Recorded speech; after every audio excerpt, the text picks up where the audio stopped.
Hi, I'm Sharon Knight, and the book that I am reviewing today is called The Glass Castle by Jeannette Wells. The book is a memoir of Jeannette's upbringing with two very eccentric, non-conforming parents that refute the conventional mainstream way of life, instead living as squatters off the land whenever possible. When her father was sober, he was brilliant. He was imaginative. He was a great teacher. He just was curious about everything. But when he drank, he was mean and dishonest and destructive and totally non-supportive of his family.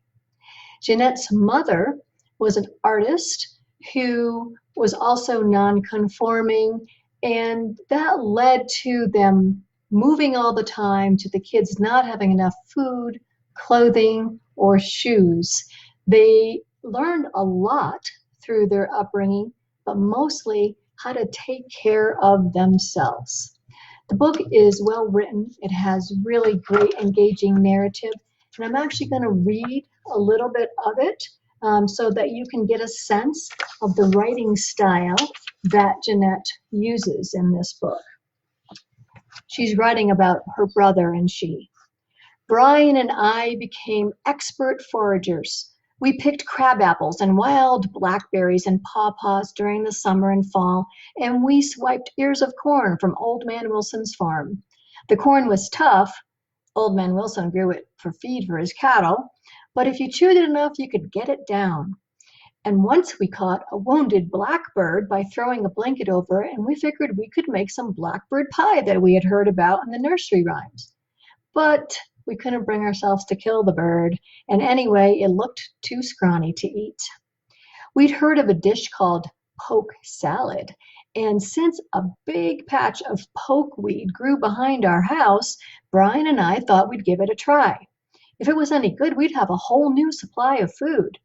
We first tried eating the pokeweed raw, but it was really bitter. So we boiled it, singing Poke Salad Annie in anticipation, but it still tasted sour and stringy, and our tongues itched for days afterwards.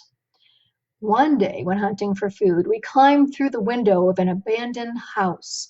The rooms were tiny and it had dirt floors, but in the kitchen, we found ourselves some shelves with rows of canned food. Bonanza, Brian called out. Feast time, I said. The cans were coated with dust and starting to rust, but we figured the food would still be safe to eat since the whole point of canning was to preserve. I passed a can of tomatoes to Brian, who took out his pocket knife. When he punctured the tin, the contents exploded in his face, covering us with fizzy brown juice. We tried a few more, but they all exploded, and so we walked home without having eaten anything, our shirts and faces stained with rotten tomatoes. It's really well written like that throughout the whole book. So I hope that you'll take some time to find this book at a local vendor or to download the book from the Denver Public Library. If you have a library card, you can download books there for free. And if you don't have a card, you can sign up for one online. Hope you get this book. Happy reading. Thanks.